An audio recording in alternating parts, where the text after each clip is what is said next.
북한이 나흘 만에 또 동해상으로 발사체 2발을 발사했습니다. 우리 군은 단거리 탄도미사일로 분석했는데요. 자세한 소식 국방부 나가 있는 취재 기자 연결해 들어봅니다. 정다혜 기자.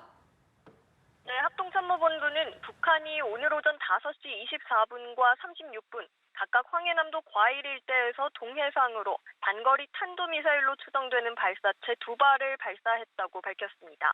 북한의 발사체 발사는 지난달 말부터 벌써 4번째인데요. 지난달 25일에는 북한판 이스칸데르 미사일로 추정되는 단거리 탄도 유도 미사일을 발사했고요. 지난달 31일과 2일에는 북한의 발표와 한미 군 당국의 분석이 엇갈렸습니다.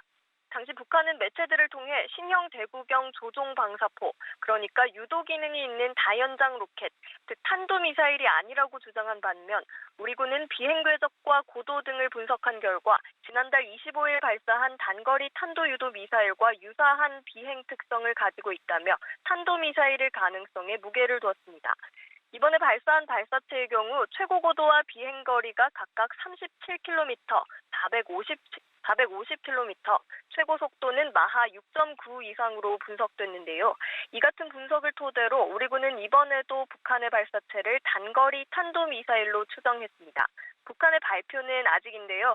450km에 달하는 비행거리에 주목해 군의 분석대로 탄도미사일일 가능성에 무게를 두는 견해와 앞서 2차례 동해안에서 신형 방사포의 시험 발사를 했으니 이번에는 서해안에서 발사함으로써 북한 전 지역에서 방사포를 쏠 수 있음을 과시하는 것이라는 해석이 나옵니다. 네, 일단 북한의 발사체 발사의 배경도 짚어주시죠. 오늘 발사와 함께 외무성 대변인 담화가 나왔다고요. 네, 그렇습니다. 북한은 미사일 발사 직후 외무성 명의의 담화를 발표했는데요. 역시 가장 눈에 띄는 것은 한미연합훈련에 대한 비난입니다.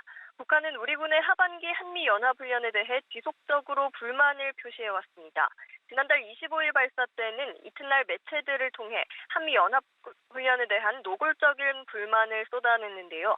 이번에는 외무성 대변인 담화, 즉 북한의 발표 중에서도 격이나 공식성이 상당히 높은 형식을 택해 수위를 높인 겁니다.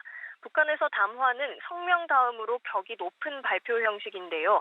외무성 대변인은 이번 담화를 통해 반발이 있을 것이라는 것을 뻔히 알면서도 합동군사연습을 기어코 강행하는 저희가 어디에 있느냐며 조성된 정세는 북미, 북남 합의 이행에 대한 의혹을 떨어뜨리고 앞으로의 대화 전망에도 좋지 못한 영향을 미치고 있다고 주장했습니다. 그러면서 새로운 길을 모색하게 될 수도 있다.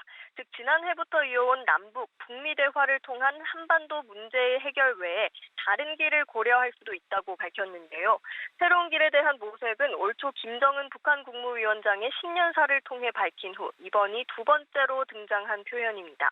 다만 대화로 문제를 해결하려는 우리의 입장에는 변함이 없다고 말해 대화의 여지만큼은 남기는 모습입니다.